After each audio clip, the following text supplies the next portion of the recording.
The views and opinions expressed on this station do not reflect the owners, management, staff, clients, or partners.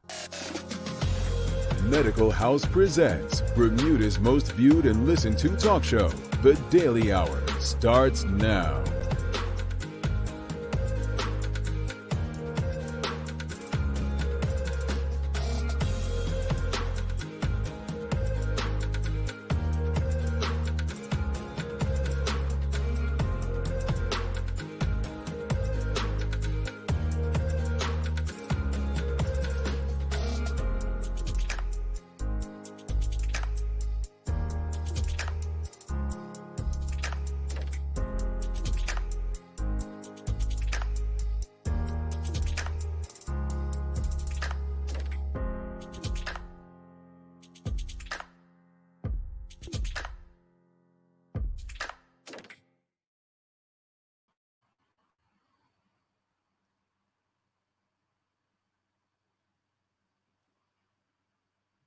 Good morning. How's everyone doing today? Welcome to another edition of the Daily Hour. Put your thumbs in the air. Yeah, sorry about that. I'm not quite sure why the Wi-Fi wanted to do what it did, but it is Monday, the second day of November. Welcome to the Daily Hour, brought to you by Medical House in Lindos. I'm Jamal Hartman. That's Carla Zool. Thanks for making us part of your daily routine. If you haven't already, you want to share the link, you want to start a watch party, you want to get the conversation out there to your network. Another good conversation to begin another month, another week with you. We have OBA chair candidate Justin Mathias joining us to speak about his candidacy for the chairmanship. The Daily Play is a who said it, so my friend Carla is guessing a famous quote. But we have a lot to get through, and we have to move fast because we don't want to run out of time. But let's start with the okay. I go away for 3 nights. There's a goat. Then there's a Sargasso delivery incident. And then Brits are now going to be imprisoned again for a month. And that's not even to mention the circus that completes itself tomorrow night. But we're going to start on a good tip before we get to all that messy stuff today. I'm going to tell you a bit about my short 3-night stay. And I'm going to actually make some retractions, some statements that I made over the last couple of weeks that I think I should correct and kind of just give full transparency as I correct them.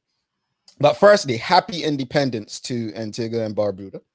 They're celebrating their independence. Yes, I know something Bermudians probably will never get to experience because why should we go independent, right? But congratulations and happy independence to them. And hello, good morning to all of my new friends that I made, mainly from the UK, but a couple from Dallas, Texas. Those UK folks, man, whew, they are trying to get a month-long residency over there in Antigua. They don't want to go back to prison. But I want to talk about the cleanliness. I mean, I mentioned it Friday how you had to put hand sanitizer on everywhere. It was just a very interesting experience, and obviously I don't have anything to compare it to because I haven't stayed there to know what it's like. But it's almost like you have to use hand sanitizer every 5 feet, I swear. I do hope that whoever distributes it down there is one of us and that it's a good experience financially for them. That said, nice experience, too short. And coming back, I have to say this. I don't understand the purpose of my Bermuda passport anymore. Like it expires next year. I'm not quite sure for me if it makes sense renewing it. Yes, it does. It doesn't for me. What? But tell me why you think it does. It doesn't impact me being a Bermudian. Well, I still would do it. I mean, I know it doesn't impact it, but you just need it. You just never know what can happen, Jamal. And if you need to get Oh, to but Bermuda, I need I need more than that from Carla. I know. What benefit for me? It served no. But I no longer need a Bermuda passport to enter the U.S. Is my point. I don't Yeah, need a but passport to enter the U.S. And so when I go to other destinations, my Bermuda passport holds no weight.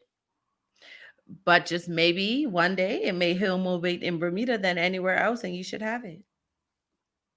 That's all my point is. I'm talking about for going to Bermuda. That's all I mean. Well, I mean, if you have the Bermuda stamp in your other passports, then it holds no weight. That's my point. Oh, you have a Bermuda stamp in your US passport? I I don't didn't have know that. a passport. I'm learning. I don't have a US passport, but no, I have a stamp in my UK passport, or at least I did.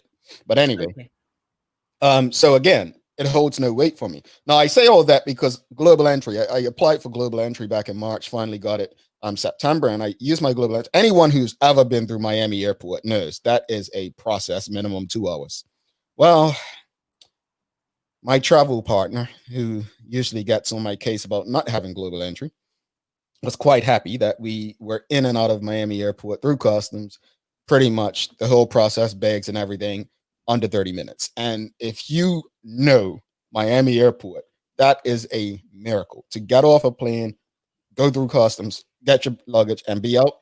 Again, I don't have to show a passport.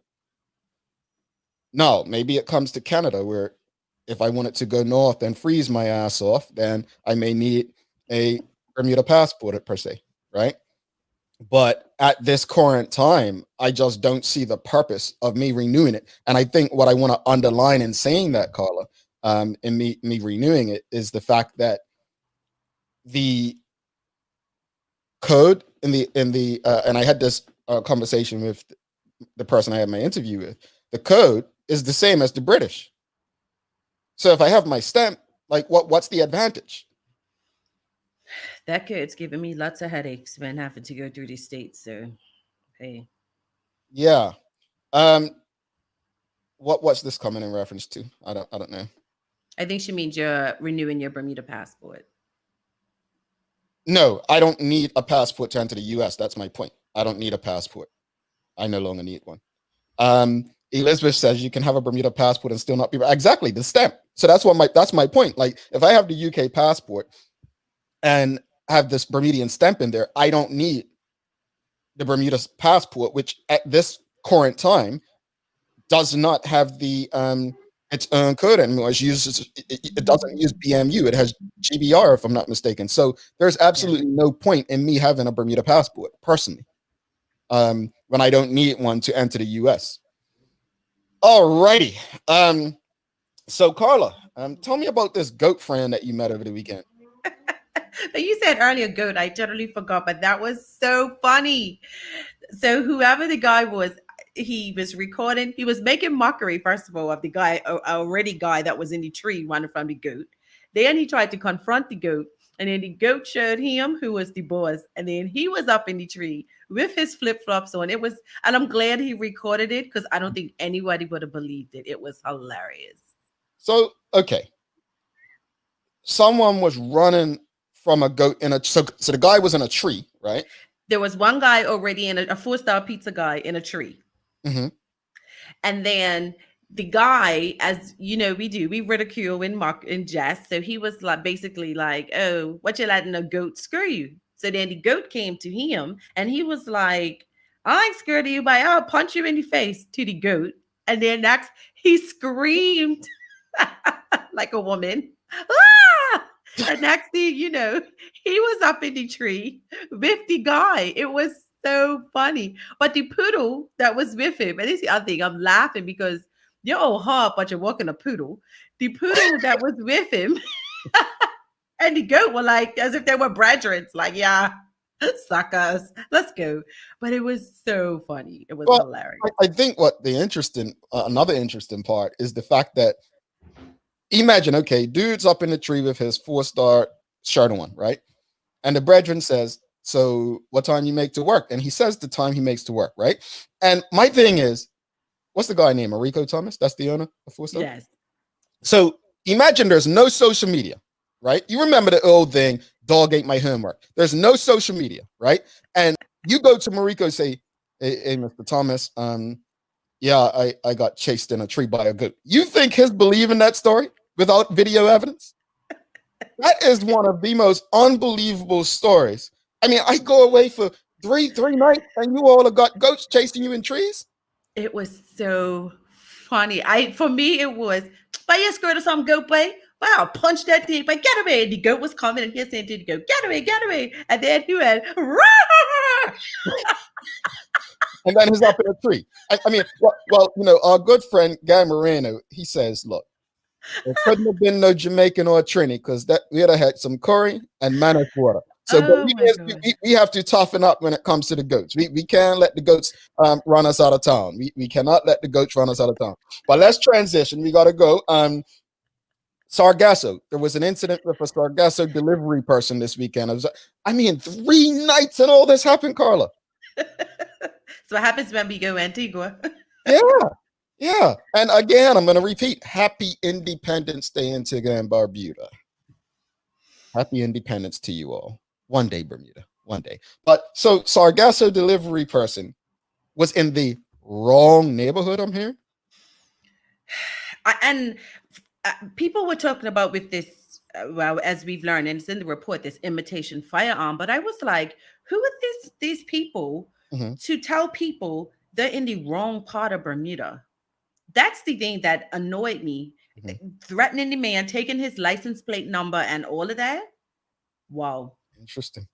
Well, I've seen, I'll reach out to Colin to get more from it. I've seen on certain media outlets a bit of reporting, and it looks like he's responded. But I'd rather speak to him directly to find out what's going on with that situation. But based on what I read, a rather unfortunate incident, definitely something that Bermuda doesn't need, especially when you have people out here in this economy trying to earn a living and being treated like that. So let's hope this is investigated to the full, and those responsible are prosecuted to the full extent of the law. And so I know you're probably going to touch on this. I've got my list all over the place. This UK shutdown was next, right? The UK shutdown was put in place by Boris, right? That's his name, right? Yeah, but that's interesting too, because I just heard on the news that the government, well, the House has to ratify it. So the way it's been put to us in the UK is that it's happening from Thursday.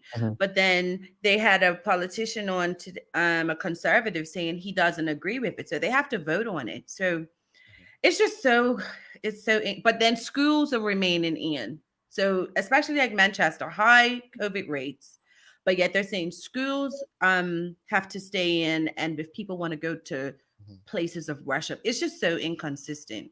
The messaging is really off to me. Well, you know how I feel. I don't believe in shutdowns. I've said that from the beginning of we started. I believe in a simply smart and educated community, society, and people. Obviously, we don't have one of those nowhere, so the shutdowns are going to happen. However, if you shut down, the whole purpose is to kind of curb the spread of the virus. There's no point in shutting down and then saying, well, we have to open back up for businesses, and you've done nothing to kind of suffocate the virus. So I think what's happening right now is a lot of places that open too soon are pretty much having to go back. And it reminds you something, like if you don't do it right the first time, then. Well, if you remember, Mal, we did this, UK had this program, I can't remember the proper name for it, but on Mondays, Tuesdays, and Wednesdays, you can eat at 50%. So people flocked to it, right? And now they're saying that they feel that that program, which was done to stimulate the economy, has in fact now played a role in the spread of it heightening, again. Interesting.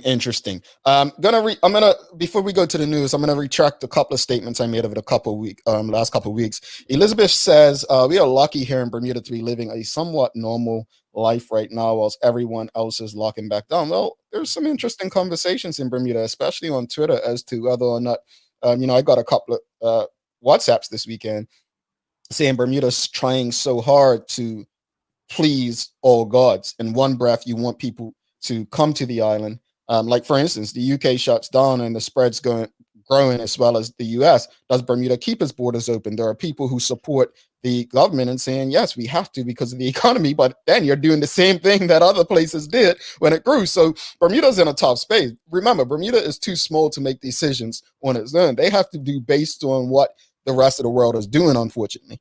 And so that's a space to watch and see. But I want to retract a couple of statements I made over the last couple of weeks. The first one was, I believe it was last week, Tuesday. One of my colleagues on this show had stated in regards to that had called Donald Trump a name, President Trump a name, and someone actually stated that I would not like. I think we should refrain from name calling. I would not like if someone called Premier Brett a name, da da da. And I jumped in and I said, it's name calling. It doesn't kill anyone. And I retract that statement because that's not true. What I should have said, because there are people that have committed, died of suicide, and there are people who have suffered mental trauma due to bullying and name calling. So I retract that. What I should have stated was the fact that if you're getting into politics, understand you should have thick skin, and name calling should be the least of your worries.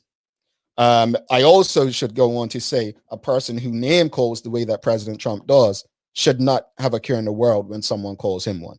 And that the same would go for any politician. The second comment I want to retract that I stated over the last few weeks was about vacation.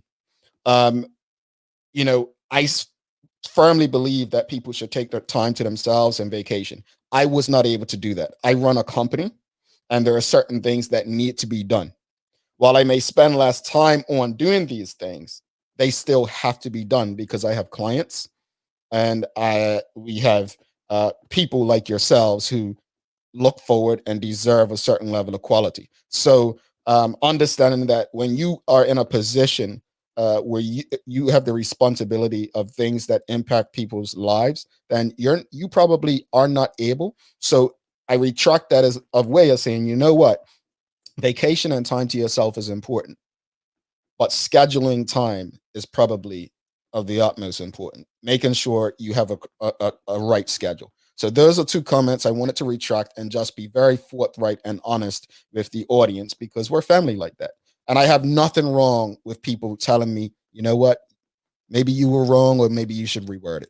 On that note, we're going to go to Carla with the news, and then we'll be back with our guest for the day, Justin Mathias, who is a candidate for the chairmanship of the One Bermuda Alliance.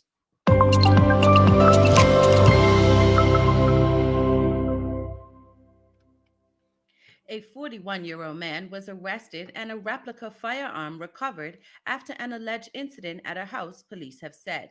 A spokesman for the Bermuda Police Service said the man was expected to appear in court early this week.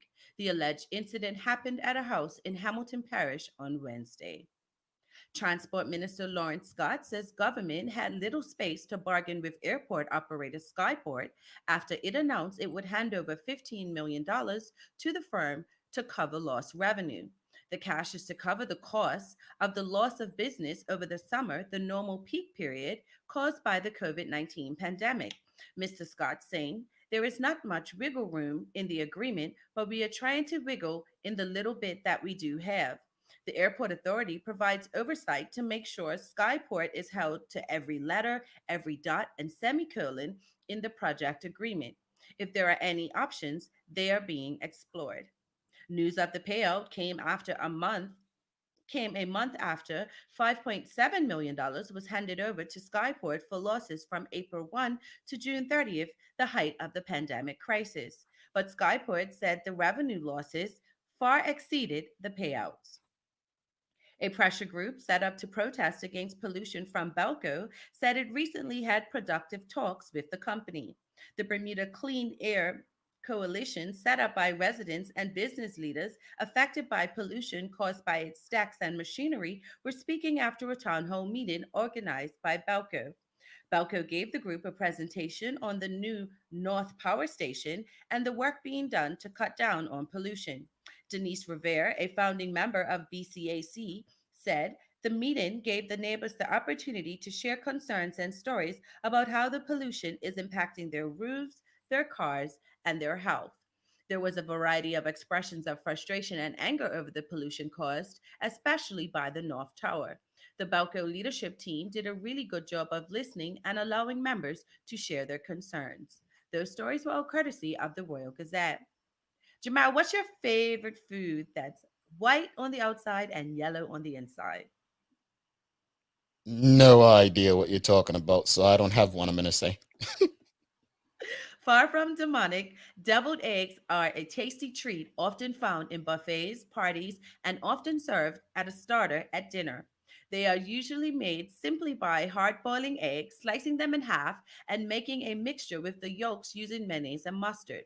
Often they are then dusted with seasonings such as curry powder or cayenne pepper, but if you're feeling fancy, you can spruce them up with bacon or fish. If you want to celebrate deviled egg day yourself, all you need to do is hard boil some eggs, scoop out the yolk, and restuff the egg with your favorite mixture. If you want something a little more spicy, add in a little bit of curry powder. A sprig or two of parsley adds a decorative touch, and you're ready to enjoy. Turning to weather, with sunny breaks and showers, the high today in Bermuda is expected to reach 78. 73 is expected to be the high in Tampa, Florida, and 54 in Liverpool, UK. And don't forget, Medical House is your number one source of PPE supplies, masks, face shields, disinfectants, sanitizers, gloves, gowns, no touch thermometers, and so much more at the lowest prices. Visit Medical House today at 22 Millreach Lane in Pembroke.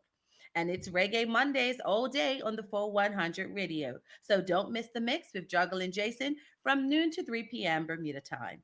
That's your daily hour news break. You know, Teo Dill, my former colleague, ruined me, and so no, I don't eat chicken fetus. I Um, love them. yeah, I don't do chicken fetus. I'm sorry. But on that note, we'll be right back. We have Justin Mathias from the One Bermuda Alliance. He'll be fighting for the chairmanship of the party tomorrow. So stick with us. Good day, Medical House Doris speaking. Can I help you? Medical House is Bermuda's leading one-stop shop for healthcare.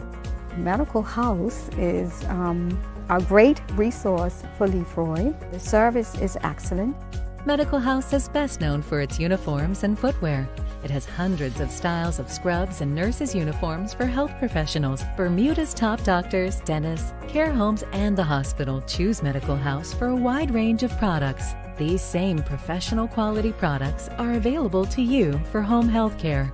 The biggest reason to come see us is that we specialize in these areas and the education and knowledge that we provide. Medical House is on Millreach Lane in Pembroke, where there's private parking right outside the door. Call or visit Medical House today. Every resident of Bermuda deserves to spend their final days with dignity. They also deserve access to privacy for themselves and their loved ones. Although Agape House has lovingly wrapped its arms around thousands of patients and their families, it can no longer meet the needs of our community. There is an urgent need for a new facility, and we need your help to make that happen. Donate today by going to agiftforagape.com or calling 232-0859. Help give Agape House a new home. Lindo's, why go anyplace else? And welcome back to the big show. It's the Daily Hour. Carla Zoom, myself, Jamel Hartman on this Monday, first Monday of November. Thanks again to Lindo's and Medical Health Channel 82, which is the other place that you can watch this show if you're not watching it on Facebook, YouTube, Twitter, or Twitch. Without further ado, let's bring in our guest for the day. So, Justin Mathias, we had Catherine Kemp, who was the other candidate for the position of what's it called? The chairmanship of the party, right? Mm-hmm. We had Catherine Kemp on Friday, so it's only fair that we have Mr. Mathias on to share why he believes he's the best person to lead their party. All right, so Mr. Mathias, welcome to the show. Good morning. Good morning. All right, thanks for stopping by. Look, you've been relatively quiet since disappearing from the scene when Craig Kennedy became leader of the One Bermuda Alliance the second time around. What have you been up to? What's been going on? Hello. Well, you kind of broke up on me, so I'm not pretty sure 100% what your question was, but I think what you were saying is where have I been for the last 2 years? Correct.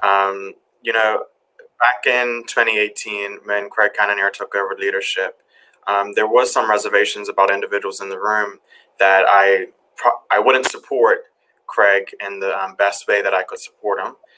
That wasn't really my truth. I did support Gene Atherton as leader, and I would support anybody as leader because I was the chair of the party, and it was my office's duty to support anybody who was there.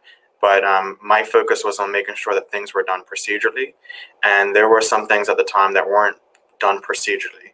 And those are the things that I had an issue. Those are the issues that I raised internally, and they just thought it would be better to go in a different direction. And I wasn't going to fight that issue because I didn't think that my time and energy to fight that issue, I don't think it would have been beneficial to the party.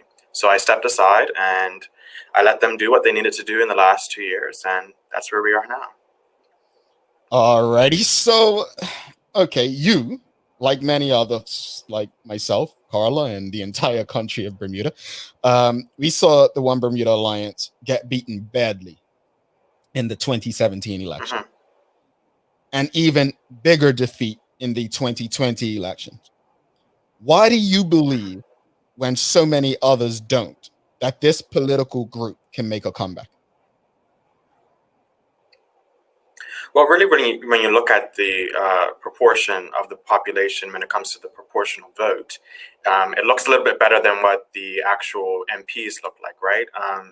The MPs within the House, it's very skewed towards the PLP when it comes to looking at the constituencies. But when you look at the population vote, it's a 60-40 in 2017. It was about the same, but a little bit worse in 2020. So there is a huge portion of the population that does support the One Bermuda Alliance. But I think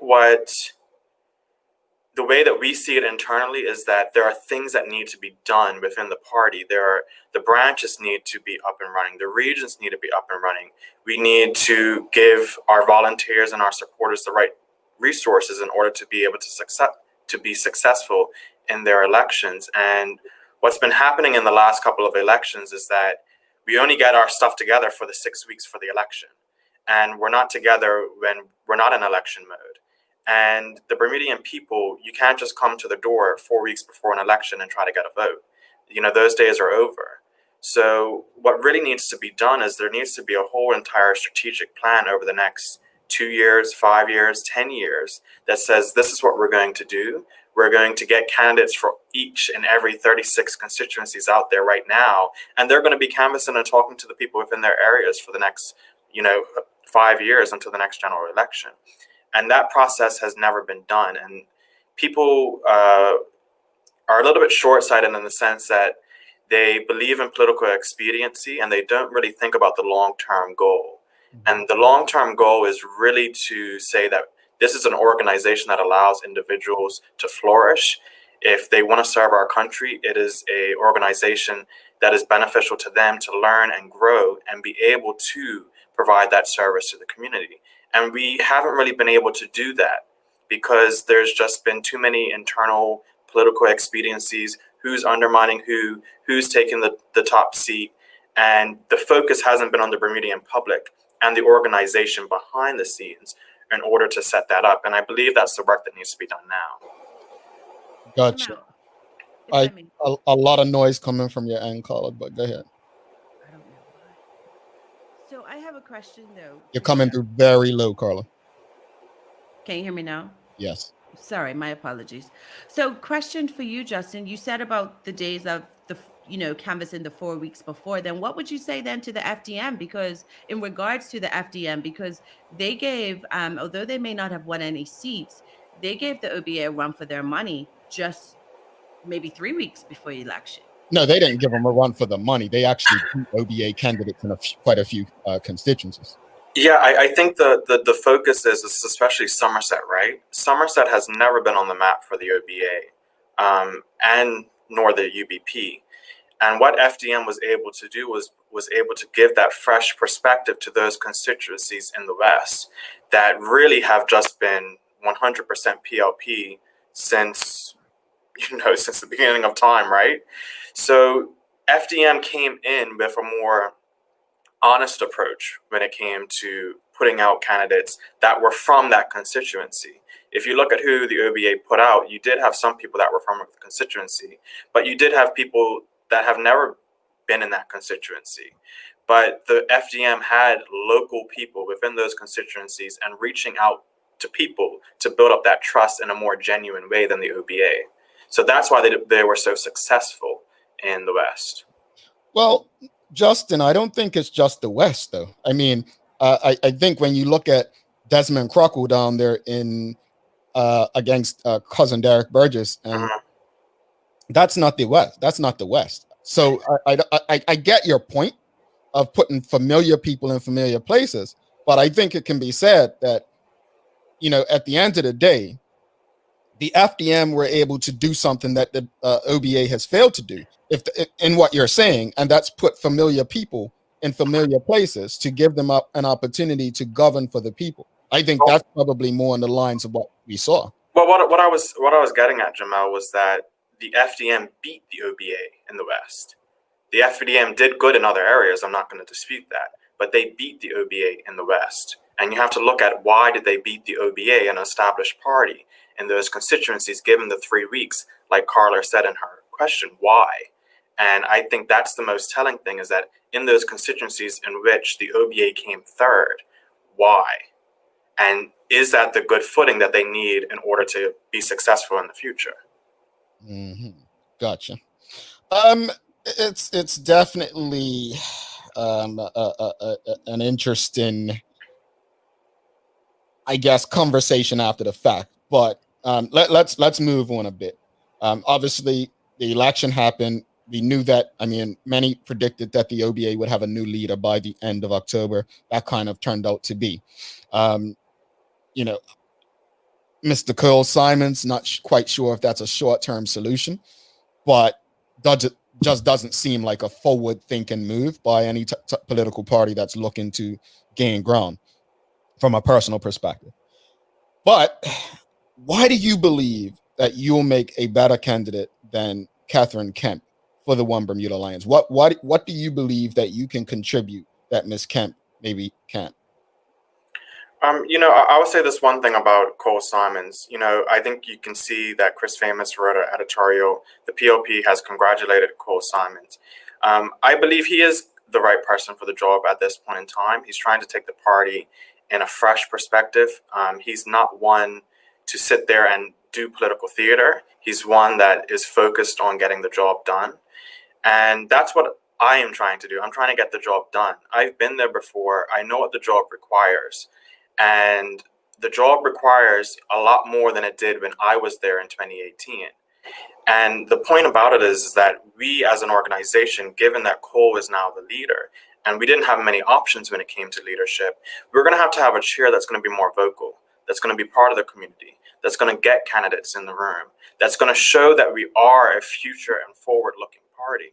So what I'm bringing to the table is reconstituting the Future Bermuda Alliance, which is the youth wing, and pretty much the wing where we say to individuals that not just because they're young on age, but if they're just young in politics, like this is the room that you come in, this is a safe room, this is where you come and you grow and you learn, and then you come into the One Bermuda Alliance, then you come into some diverse position. And what we're trying to focus on is getting young people and women within the party. And that's similar to myself and Catherine, because that's what needs to happen. I'm saying that I've been there before, and I know how to do the job on day one. And I'm not discounting Catherine's efforts, but I know very well what we need to do, and I have a team behind me, behind the scenes, that's going to get that job done, and I believe I can do that job better than Catherine. Now, Justin, as a former Future Bermuda Alliance chairman, what do you think the party can do to attract youth back to it? I think the biggest thing is the respect. I think there's been times in the past where there hasn't really been a respect to people coming into the room that are younger or just young to politics. And you need to give that respect that the people in the room deserve. And you need to be honest and truthful with those individuals. millennials or, people that are slightly older than us, they are really concentrated on having the truth and having honest conversations. And sometimes in politics, some people can get carried away with having other conversations and being manipulative and, not being honest and truthful. And a lot of people don't have time to do that. So once they have a bad experience, they're right back out the door. So I think the most important thing is creating that space, that safe space for people to come and join the party and really put all their efforts and their great ideas to use. Now, in the Daily, they ran a quote and it said, a quote from you, for the last 2 years, we have allowed others to take control and ruin the ambitions and mature growth of this young political party. Can you elaborate further on that statement? I won't go too far into it, but what I will say is that when I left there, I had two deputy chairs. Those two deputy chairs were removed. They were never replaced until the 2020 election period. And there was no onus on getting candidates. There was no onus on creating a platform. There was no onus on that leadership to get the job done that they needed to get done. And what I was saying is that, people make moves for political expediency. They think it's the best option to say, well, let's put this person up there because, yeah, that person can talk good and they can do this and they can do that. But does that resonate with the Bermudian people? It obviously didn't. And that was my point at the time, is that you have to be really careful about who the messengers are. And the most important part about being a messenger is being a reliable and trustworthy messenger. And obviously the Bermudian people didn't believe in the message that the individuals were giving from the One Bermuda Alliance. Do you really believe, honestly, that the One Bermuda Alliance can come back from the defeat that they had? Do you think that Bermudians, because let's be honest, you're dealing with historical mistrust. In 2017, and then the by-election, which the Baron guy resigned and took his toys like a baby. And then you had the recent election, October 1st, 2020, where it was a landslide again. Do you think that as long as the OBA has United Bermuda Party ties, and now a former United Bermuda Party MP leading the party, I'm not quite sure how you, as a potential chair, cannot read the room and see that this is part of the issue, thinking that he's the best person for the job right now. Like, I think that's where we differ. Like, how can you, why are you so confident that this party can make a comeback and you can't even digest what the people are telling you? I think there's two separate issues, right? You definitely have this UBP thing that taints the party, or people believe taints the party. The UBP as an organization, obviously over time, had its issues, especially in the 60s to the 90s. They definitely had their issues, and I understand the concerns, but there are individuals that are in parties, and they're not necessarily always reflective of that party. So I would say you have to be careful about saying, well, because Cole was part of the UBP, that Cole Simons is this person. Cole Simons is an individual. He was just in a political party.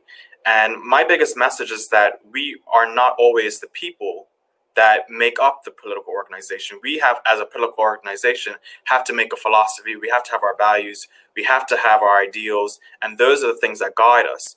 And we're hoping that those principles and those ideals, they appeal to individuals and then they come into the room. That's how the organization works.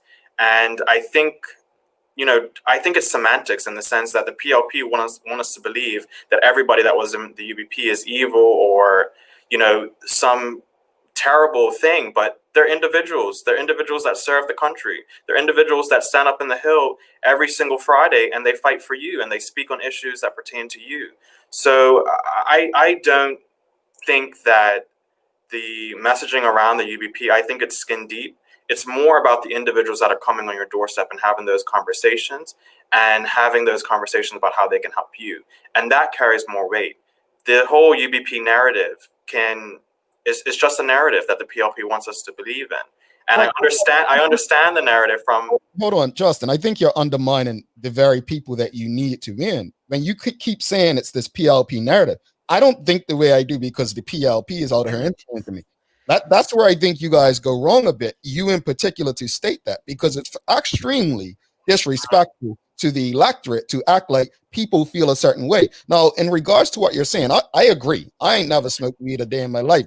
Not throwing anyone on the bus, but a lot of people I surrounded myself with did. So I don't believe in the birds of a feather flock together necessarily. However, tell me when Cole Simons didn't toe that party line. Tell me when he did differently. See, as long as you're part of a team that done evil, I can care less about the type of individual you are. So these are the conversations we have to have. When I think of the UBP, this is optics as well. Let's not act like the PLP have made people think this way. Look, I'm gonna say it here and I'll say it forever. The PLP is trash. The UBP is trash. The OBA, according to the public, is trash. And people are looking to have something better than trash. So what I'm getting from you this morning is pretty much, well, let's not tie this man to previous trash. But at the end of the day, when you can't show me what he's done in that house, like did he if you knew the public, regardless of whether they were influenced by the PLP or not, if you tell me that he didn't stand up against the airport deal, which again, whether it was right or wrong, I think it'll take years from now to determine whether it was really a good deal or not for Bermuda. But if he didn't take a stand against his own party, when the leader of the country at that time, Michael Dunkley, if I remember correctly, almost admitted he hadn't read the entire deal. Like, are we supposed to believe that this is some good individual that's not representative of the party? You literally had backbenchers in that party when they were in power that said nothing in that house on a weekly basis. One thing I can give credit to the PLP for is people like Chris Famous in the backbench don't shut up. They're always out there speaking. They're always speaking for the people. The party, the way it was run, the OBA, especially at one point, every last minute cabinet person was a UBP member. How am I as in the electorate supposed to trust this? So you can't expect us to separate Cole Simons from that UBP. I don't care if the UBP gave me $1 million. That doesn't take away everything else that they did wrong that I may disagree with. So I just think it's a disservice, it's disingenuous, and it's quite outright disrespectful to make me believe, or anyone believe, that any issue we have with the UBP or OBA is because of what the PLP make me believe. There ain't a damn thing anybody in the PLP, a party that took me and tried to criminalize me as an individual, nothing in that party that they can make me believe is evil about someone else. You all do that all by yourselves. And I will say this, and I take your point, Jamal, and I've had these conversations with people's houses all across Bermuda when I go out to canvass and during the general election periods. My focus is on the future, right? And my focus is on that we will bring individuals into that party that don't have that UBP banner. They don't have the BDA banner. They will have the OBA banner. And the reason I say that we're such a young party is we've only been a party for 8 years. And we can't really say that we've been an organization for 60 years because we haven't. But we will, in the future, have individuals. And there will come a time where there is no individuals that have been in the UBP. And that's why I say that's what gives us hope. And, you know, I don't like to go into the past because I wasn't in the room at the time. And a lot of things, especially within political organizations, we don't know what goes on behind the scenes. You know, you might think that everybody's on the same path and towing party lines up in the House, but you don't know what happens in the caucus rooms. You don't know what happens in the opposition lounges. You don't know what happens in the back rooms of the government lounges. You know, people fight for issues, but whether they make that stance to go public, that's a whole nother issue. And, you know, I don't want to go into the rabbit hole on this one, but, you know, there are people that stand up in the room and people don't know that, because they're trying to be respectful of the party because that's how they handle politics. But then, Justin, wouldn't it be safe to say that maybe they need to relook at how they do that? Because the electorate, again, has spoken. And so if I'm protecting you and you don't know versus me jumping in front of you. No, but my point is then maybe the whole concept of how the OBA operates needs to be rethought, because And that's why I'm getting my name in the ring, right? Because on a communication strategy, I have been in the room where we've had these 4-hour caucus debates, and I'm just sitting there saying, I wish that people would see what Grant Gibbons just said, or Cole Simons just said, or Michael Dunkley just said, or Craig Kennener just said. I wish that they would see exactly what they said, because it might not come out within the House. And that goes to our communication strategy. And what I'm trying to do is be more transparent, be more honest with the people, and say, these are the issues that we're fighting about. These are the issues that we care about, and making sure that people know where the individuals in this party stand. Okay, let's go to some questions from the audience. Definitely, this is their show, so we want to include them as much as possible. All right, where do I start? We have Elizabeth says the OBA needs new faces. I think Catherine would be the right person for the job. Craig Luby says, and you can answer this one, what is the role of a party chair? The role of the party chair is a very vast role. The person is pretty much like the CEO of the party. They operate, they hire staff, they pay staff, they handle all of the regions, all of the branches, and they are the communications director of the party. And when it comes to communications on a press release basis, that's when the leader and the chair come together and they have to agree together on press releases. All right, we have another question coming in. It looks like Elizabeth is asking, if he was ousted the first time, what would make him successful a second time? Does he have internal support now? Yeah, so when I was ousted the first time, I definitely saw that the people within the room wanted to go in a certain direction.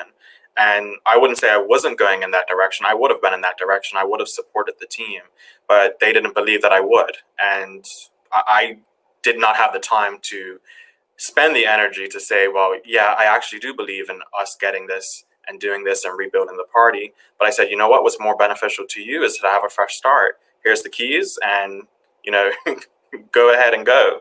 I do have the internal support from the new candidates that are in the room. And what's really beneficial to the election results is that there are some MPs that necessarily don't want me to be party chair that are no longer MPs. And there is a fresh and new momentum happening within the One Bermuda Alliance, and I'm the one who's tapping into that.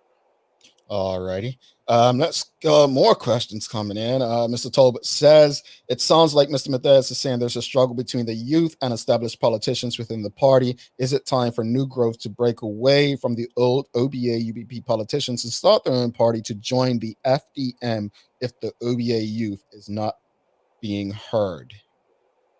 I will say this, the struggle has never been between the old guard. The old guard has been 100% supportive of us. I can call Patricia Gordon-Pemplin, Jean Atherton, Michael Dunkley, Cole Simons, any day of the week. They have been nothing but helpful to us. They have been the ones that have been leading us. They're the ones that have been supporting us. There is this middle age group that has been telling the youth that we need to wait our turn because they've been waiting their turn. And that's not really how politics works. You have to push the people out. And the way that you push the people out is show that you are a hard worker and you have the dedication and the spirit in order to serve. And that's when they know that their time has expired. And that hasn't happened from that group that's under the old guard. And I think it's one of the things that hasn't been shown in the public, but that's the reality behind the scenes. All righty. Let's go for two more questions. Looks like we have Craig Luby says, so if Justin wins the position and is informed on wrongdoings of the OBA or the airport situation, what is he going to do about it? I think on any given issue that the past administration made a deal, or whether it be the airport, whether it be Morgan's Point, I think what needs to happen is, because a lot of us don't know exactly what's in that deal. If there are things that we believe that the Bermudian public wasn't being protected, or our interests weren't being protected, we are a different party than we were when we were in government. And we would have to make a stance on that, and it would have to be appropriate. I'm not here to protect anybody, and I'm not here to protect any past decisions. I'm here to say that this is our position going forward, and the people in the room need to make that decision within caucus and say, this is our stance. And that stance might be against whatever comes out, or it might be for. We just don't know. Nikki Michelle says, how do you feel about the platform you released for the election?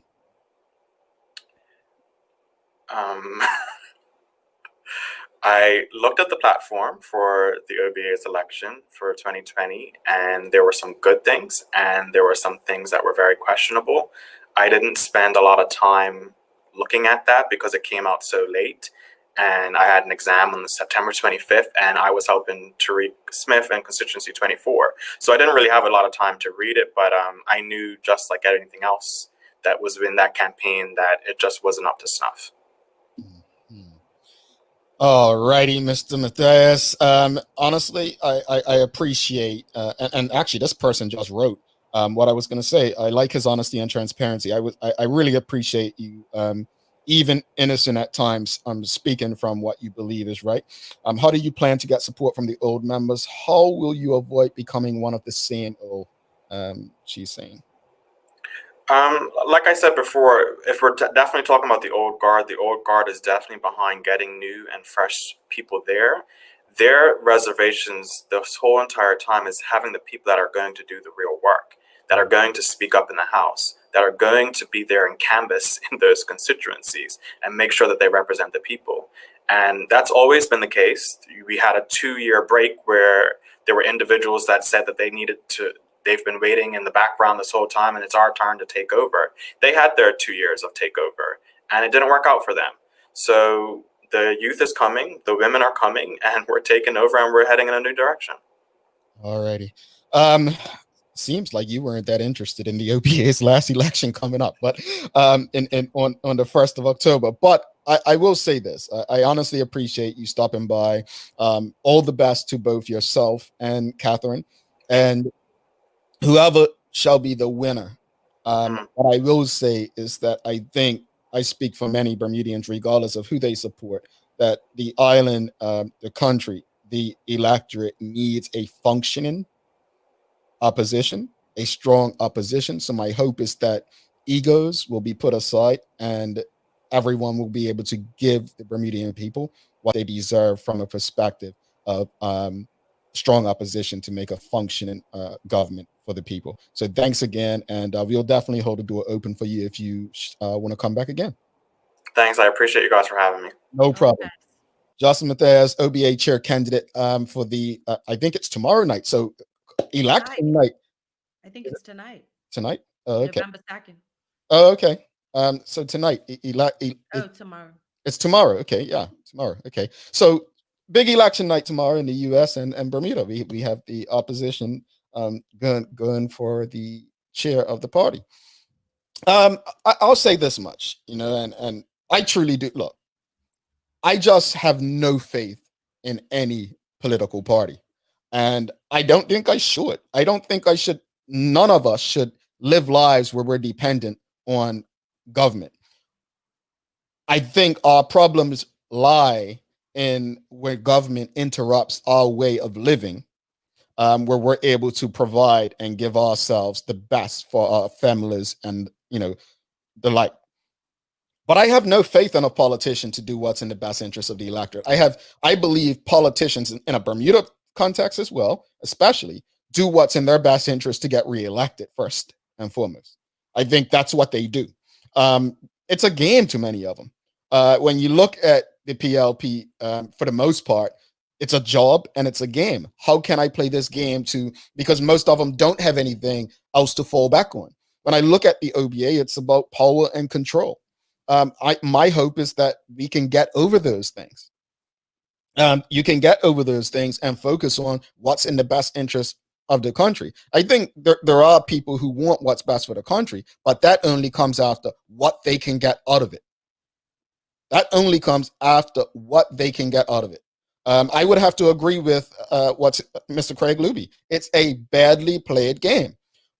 The next thing I want to say, and I said it with Mr. Justin Mathias, the OBA, UBP, or anti-PLPers really need to do away with the thinking that people don't like them because of the PLP. I have reason not to like the PLP.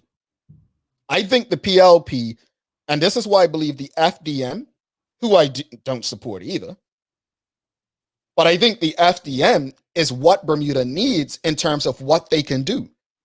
When Mark Bean says he removes the racial argument, he's not saying racism goes away. He's saying he takes away the PLP's strongest argument and now makes them fight based on issues and the values of the community.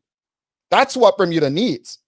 Because if you ask me, I don't think the livelihoods of Black people collectively have gotten better under the PLP. But I'm not going to sit here and say they would be any better under UBPOBA. But this comes down to us as Black people doing more for ourselves and leaving the politics to them. You ask them, you develop your measuring, your notebook and ask yourself, okay, well, this is what we required before the last election. This wasn't done. Nope. Axe off. Nope. We're not voting because of that. Oh, this was done. And don't be afraid to write people in. But you deserve better, and you're not going to get it if you keep doing the same old thing all the time. Because I'm going to be honest with you. The PLP would never get my vote under the way they currently govern. The OBA, UBP would never get my vote the way they currently govern. And the FDM, I just don't understand them enough to say I would vote for them. Keep in mind, I'm a stateless voter, folks. I was going to say all of that, and you can't vote anyway. Yeah. Which again goes back to my point earlier about that Bermuda passport thing. All right, so it's time for the Daily Play. Daily Play, folks. If you've never watched this show before, the Daily Play is pretty much at the end of the show, Carla tests her knowledge, right? So today she's going to guess a famous quote. The famous quote today is very short. It's a U.S. election coming up tomorrow. That's a hint.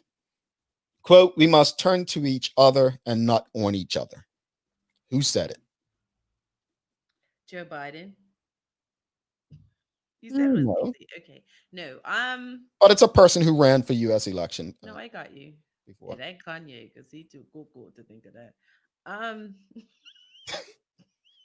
Oh, you're rubbing off on me. Help her out, folks.